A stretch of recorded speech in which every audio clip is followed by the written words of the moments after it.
Bismillahirrahmanirrahim. Assalamualaikum warahmatullahi wabarakatuh. Salam sehat dan salam sejahtera bagi kita semua. Sebelum saya memaparkan materi yang akan saya bawakan, izin saya memperkenalkan diri terlebih dahulu. Nama saya Fatmawati M. Saing, SKM MKes, salah seorang dosen dari Prodi D4 Promosi Kesehatan, Fakultas Vokasi di Universitas Karya Persada. Video ini dibuat untuk memenuhi salah satu persyaratan sertifikasi dosen di tahun 2025, yaitu pernyataan diri dosen dalam unjuk kerja Tridharma Perguruan Tinggi. Sebagai dosen, saya telah menerapkan Tridharma Perguruan Tinggi, yakni pengajaran, penelitian, dan pengabdian kepada masyarakat. Pada kesempatan ini, saya akan memaparkan salah satu mata kuliah yang saya ampuh, yaitu mata kuliah Perilaku Kesehatan. Mata kuliah Perilaku Kesehatan salah satu mata kuliah wajib yang ada di Prodi D4 Promosi Kesehatan pada semester 3 dengan bobot SKS. Pada mata kuliah Perilaku Kesehatan, mahasiswa mampu memahami, ketepatan menjelaskan, dan menerapkan konsep perilaku dan perilaku kesehatan dalam mengatasi permasalahan kesehatan dan meningkatkan kualitas hidup sebagai seorang promotor kesehatan. Dimulai dari konsep dasar perilaku dan perilaku kesehatan, teori-teori motivasi, determinan perubahan perilaku, serta kemampuan analisis terhadap berbagai model perilaku kesehatan. Salah satu kewajiban saya sebagai dosen tentunya memiliki kewajiban Tridharma Perguruan Tinggi. Di antaranya adalah di bidang pengajaran, di mana pada bidang ini saya menerapkan sistem pembelajaran yang pada delivery, interaction, dan assessment. Nah, apa itu delivery, interaction, dan assessment? Delivery merupakan suatu proses tentang cara saya menyampaikan materi pembelajaran sehingga mudah dipahami oleh mahasiswa. Materi yang saya berikan mengacu pada capaian lulusan yang akan didapatkan selama mengikuti mata kuliah Perilaku Kesehatan. Mata kuliah ini terdiri dari 4 CPL yang akan diturunkan ke CPNK, yang terdiri dari sub CPNK. Dari sub CPMK tersebut akan diturunkan menjadi kajian materi. Terdiri dari 14 sub CPMK. Sub CPMK tersebut akan dibagi menjadi 14 pertemuan. Ini tidak termasuk ujian tengah semester dan ujian akhir semester. Capaian lulusan program studi yang dibebankan pada mata kuliah ini terdiri dari PL1, mengetahui taat hukum dan disiplin dalam kehidupan bermasyarakat dan bernegara, khususnya mengenai kebijakan perilaku kesehatan dan aplikasinya. CPL 2 yaitu memiliki kemampuan untuk melakukan kajian dan analisis serta memahami dasar-dasar ilmu kesehatan masyarakat. Pada CPL 3 ini menerapkan pemikiran logis, kritis, sistematis, dan inovatif dalam konteks pengembangan atau implementasi ilmu pengetahuan dan teknologi yang memperhatikan dan menerapkan nilai humaniora yang sesuai dengan bidang health promotion. Sedangkan CPL 4 yaitu mengkaji implikasi pengembangan ilmu pengetahuan teknologi yang memperhatikan dan menerapkan nilai humaniora sesuai dengan bidang perilaku kesehatan. Ini berdasarkan kaidah, tata cara, dan etika ilmiah dalam rangka menghasilkan solusi, gagasan, desain, atau kritik seni. Capaian pembelajaran pada mata kuliah ini yaitu CPMK 1, mahasiswa mampu memahami konsep perilaku dan perilaku kesehatan. CPMK 2, mahasiswa mampu mengaplikasikan teori motivasi. CPMK 3, mahasiswa mampu mengaplikasikan tentang determinan, teori perilaku, dan teori perubahan perilaku. Pada CPMK 4, mahasiswa mampu mengaplikasikan tentang survei pengamatan perilaku. Pada CPMK 5, mahasiswa mampu mengaplikasikan model kepercayaan kesehatan yang biasa disebut Heart Belief Model. Pada CPMK 6, mahasiswa mampu mengaplikasikan persepsi kontrol dan gaya atribusi. Selanjutnya, mahasiswa mampu menganalisis kesakitan, perilaku mencari bantuan, dan proses mencari bantuan. Mahasiswa mampu menganalisis pengukuran perilaku ketaatan. Terus mahasiswa mampu mengevaluasi analisis perilaku kesehatan, dan mahasiswa mampu mengkreasikan capacity building dalam meningkatkan perilaku kesehatan. Pada sub CPMK mata kuliah ini terdiri dari 14 sub CPMK. Yang pertama itu mahasiswa mampu menjelaskan konsep perilaku dan perilaku kesehatan. Yang kedua, mahasiswa mampu menerapkan teori motivasi. Sub CPMK 3, mahasiswa mampu menerapkan determinan dan teori perubahan perilaku. Sub CPMK 4, mahasiswa mampu menerapkan teori perilaku. Sub CPMK 5, mahasiswa mampu mengimplementasikan perubahan perilaku. Sub CPMK 6, mahasiswa mampu melakukan survei pengamatan perilaku. Selanjutnya sub CPMK 7, yaitu mahasiswa mampu menerapkan model kepercayaan kesehatan atau Health Belief Model. Terus sub CPMK 8, mahasiswa mampu menerapkan self assessment skill. Selanjutnya mahasiswa mampu menerapkan persepsi kontrol dan gaya atribusi. Terus mahasiswa mampu menerapkan tentang kesakitan dan perilaku mencari bantuan. Pada sub CPMK 11, mahasiswa memperjelas proses mencari bantuan. Sub CPMK 12, yaitu mahasiswa mengukur perilaku ketaatan. Selanjutnya mahasiswa mampu memperjelas perilaku kesehatan. Dan yang terakhir, yaitu mahasiswa mampu membentuk capacity building dalam meningkatkan perilaku kesehatan. Deskripsi singkat mata kuliah ini bertujuan untuk membekali mahasiswa dengan pengetahuan dan keterampilan dalam memahami konsep dasar perilaku dan perilaku kesehatan, teori-teori motivasi, determinan perubahan perilaku, serta kemampuan analisis terhadap berbagai model perilaku kesehatan. Bahan kajian materi pembelajaran pada mata kuliah ini terdiri dari 14 kajian pokok, yakni yang pertama itu penjelasan mengenai RPS, kontrak kuliah, dan skripsi mata kuliah perilaku kesehatan. Yang kedua yaitu konsep perilaku dan perilaku kesehatan. Yang ketiga teori motivasi dan teori perilaku. Yang keempat determinan dan teori perubahan perilaku. Yang kelima proses perubahan perilaku. Keenam survei pengamatan perilaku. Yang ketujuh model kepercayaan kesehatan atau biasa disebut Health Belief Model.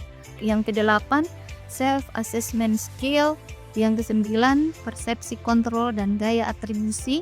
Yang kesepuluh kesakitan dan perilaku mencari bantuan. Yang ke-11 proses mencari bantuan. Yang ke-12 pengukuran perilaku kesehatan. Terus analisis perilaku kesehatan. Dan yang terakhir capacity building. Selanjutnya kita masuk pada aspek interaction, di mana interaction adalah suatu proses interaksi kegiatan tatap muka antara dosen dengan mahasiswa untuk membahas mata kuliah yang dilakukan di kelas. Untuk mencapai capaian mata kuliah, sistem interaksi yang saya lakukan di kelas ini menggunakan sistem student centered learning, di mana metode tersebut merupakan metode yang menempatkan mahasiswa sebagai subjek pembelajaran pada sistem student centered learning atau biasa disebut SCL yang dilakukan di kelas menggunakan beberapa metode. Yang pertama itu small discussion, terus cooperative learning, dan discovery learning. Itulah metode yang saya gunakan selama di kelas. Selanjutnya kita masuk pada aspek assessment. Aspek asesmen ini adalah proses penilaian untuk mengukur kemampuan secara objektif.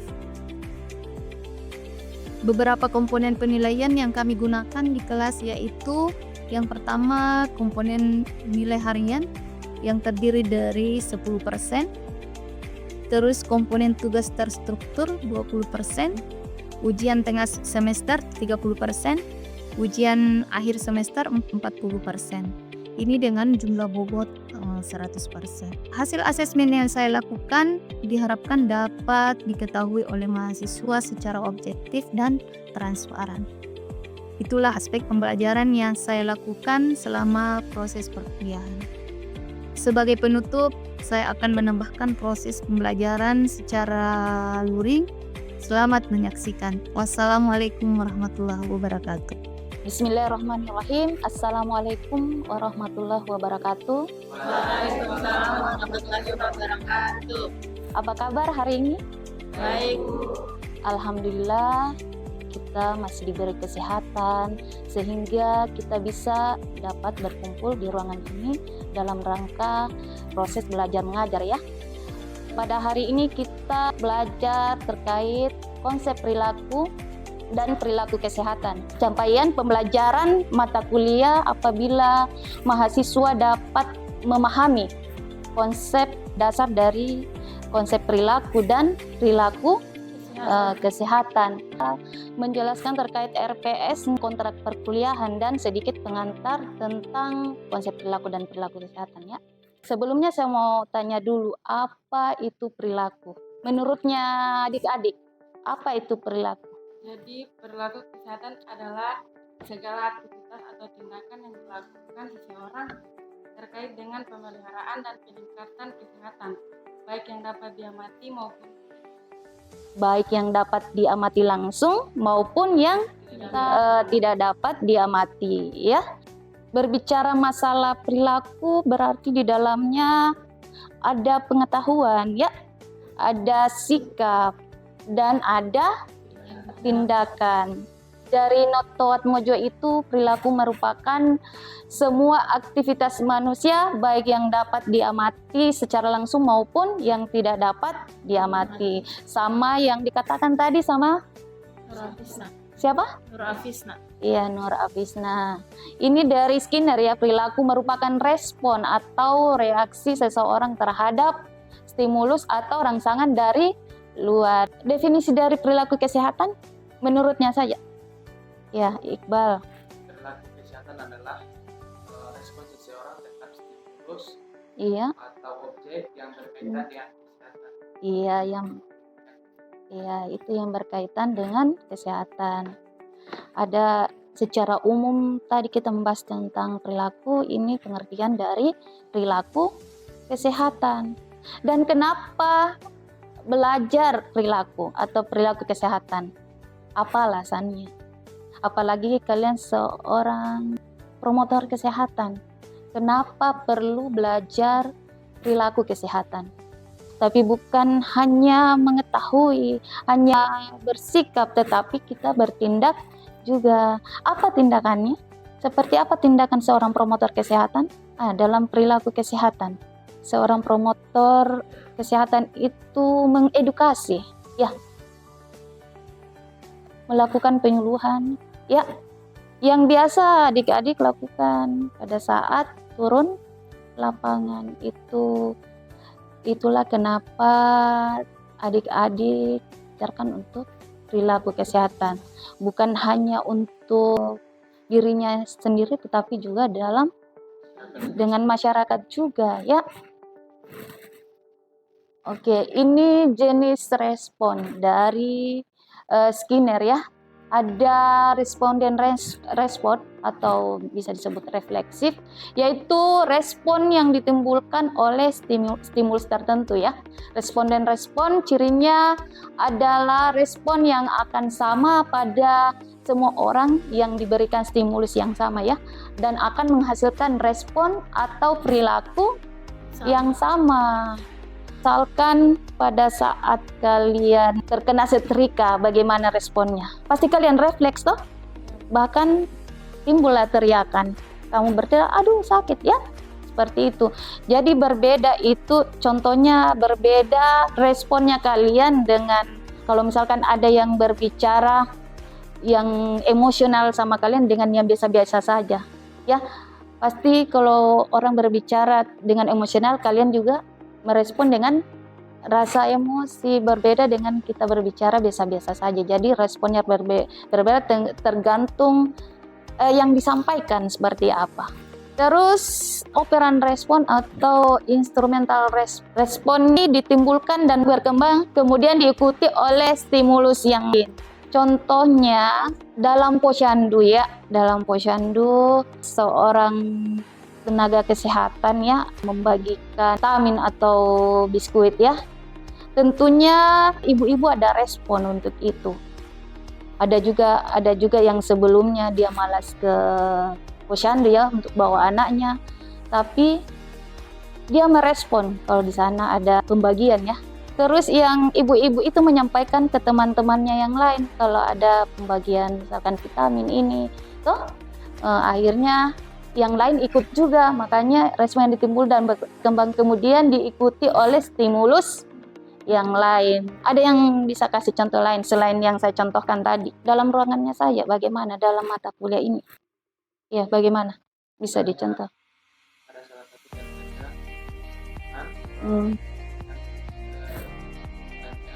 ada yang bertanya, kemudian bisa memberikan Termot. ada motivasi buat teman-teman bertanya atau menjawab dengan Oke, itu ada contoh dari salah satu operan respon atau instrumental respon. Oke, ini dari teori stimulus organisme respon dari Skinner tahun 1938 ya. Perilaku ini dikelompokkan menjadi dua ya, ada perilaku tertutup dan perilaku terbuka. Perilaku tertutup ini apabila respon terhadap stimulus masih belum dapat diamati. Yang mana saya yang dapat diamati? Pengetahuan dan sikap. Kalau perilaku terbuka? Tindakan ya. Iya.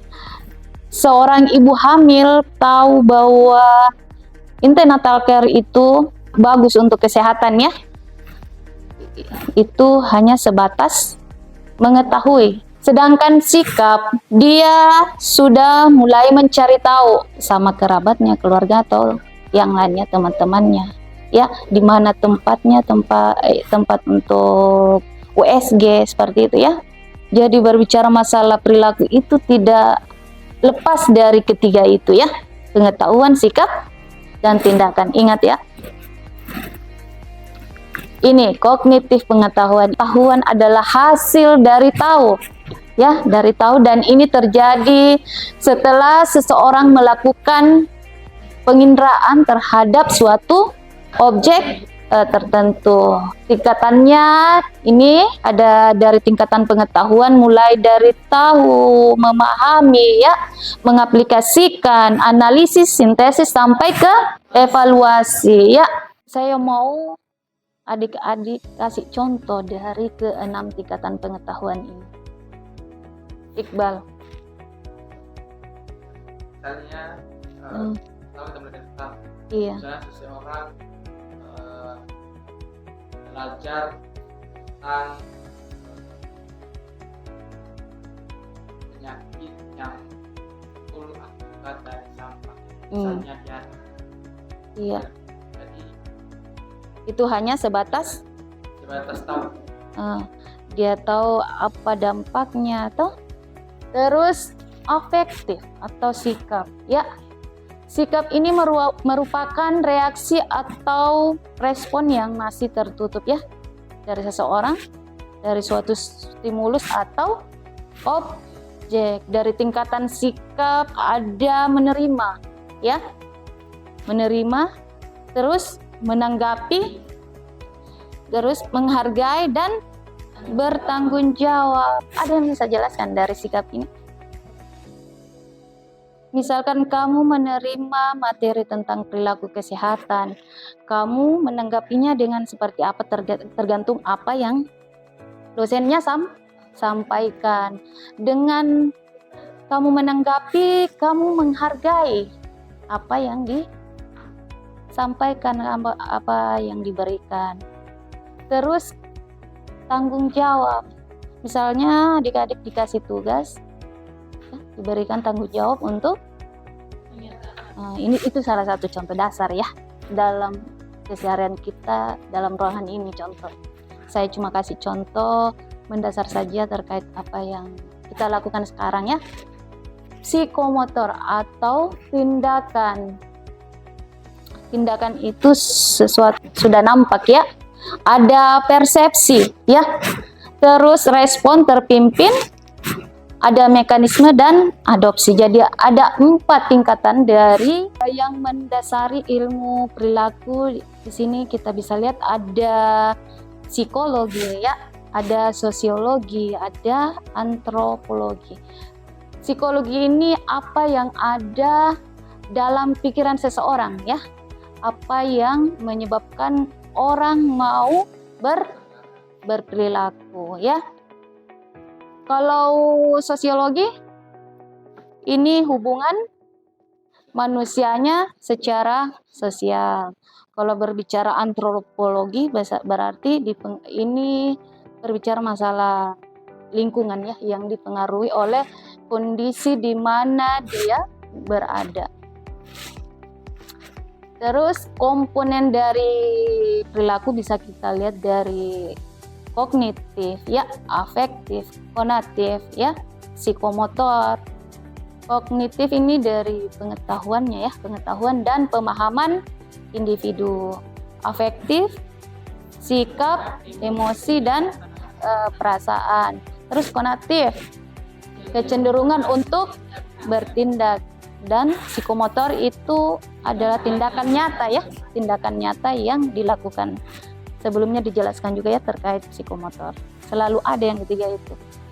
Dan biasanya bersanding ketiga itu ya.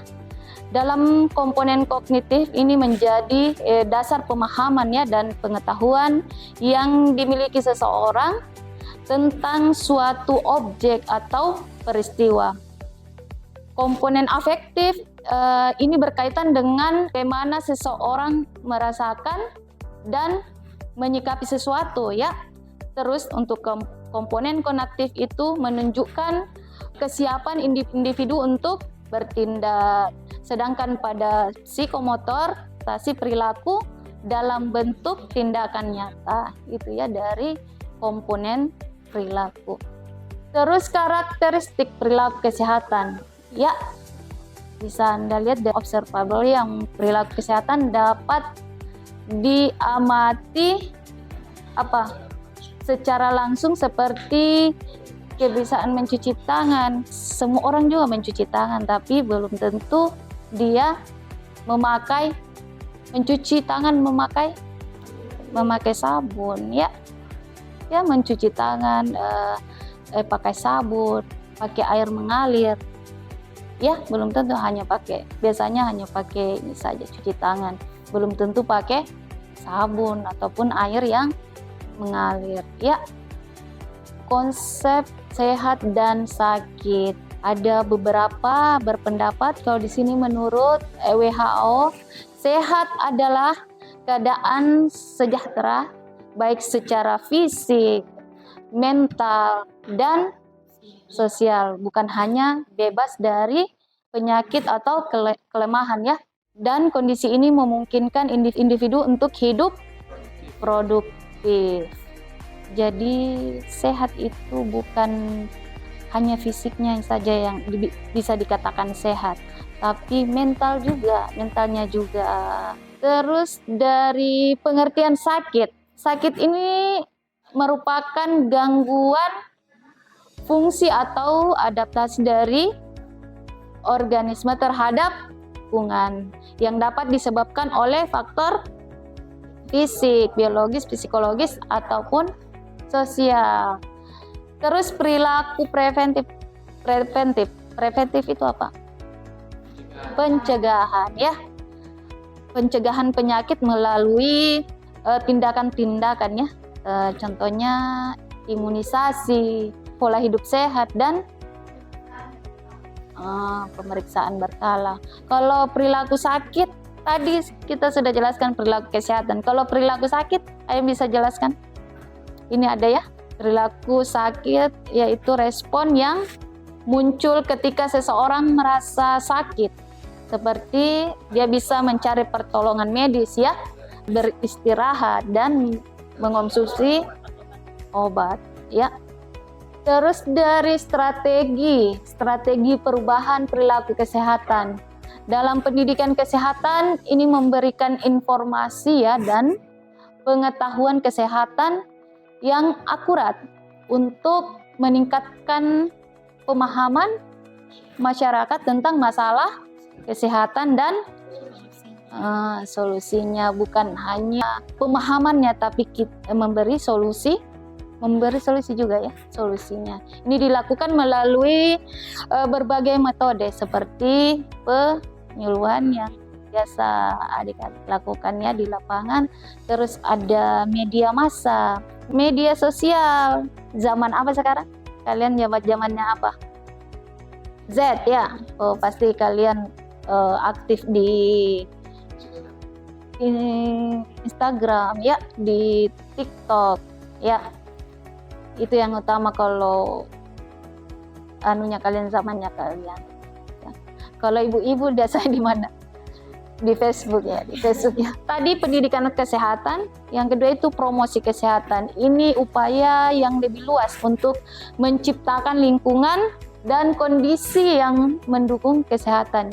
Ini tidak hanya menyediakan informasi tetapi juga mengembangkan kebijakan dan menciptakan lingkungan yang kondusif. Ini dari promosi kesehatan. Terus pemberdayaan masyarakat. Pemberdayaan masyarakat ini meningkatkan kapasitas masyarakat untuk mengidentifikasi masalah kesehatan dan mengembangkan solusi secara mandiri. Ini melibatkan partisipasi aktif masyarakat dalam proses perencanaan hingga evaluasi. Terus dari pengembangan kebijakannya ini merancang regulasi dan kebijakan yang mendukung perilaku sehat seperti larangan merokok. Biasanya dilarang merokok itu di tempat-tempat umum ya, di tempat-tempat umum. Terus insentif untuk gaya hidup sehat. Ada yang bisa simpulkan dari materi yang ini? Baik dari perilakunya, tadi itu kita berbicara masalah perilaku kesehatan, teori-teori yang berkaitan dengan perilaku kesehatan atau perubahan perilaku ya, perubahan perilaku dari pengetahuan sehat, sakit ya, definisi dari sehat, definisi dari sakit ya, itu yang kita sempat jelaskan tadi. Dan yang terakhir saya punya oleh-oleh buat adik-adik di rumah. Ada tugas ya, bisa dilihat tugasnya, tuliskan dan jelaskan 3 perilaku kesehatan yang sudah adik-adik lakukan dalam kehidupan sehari-harinya.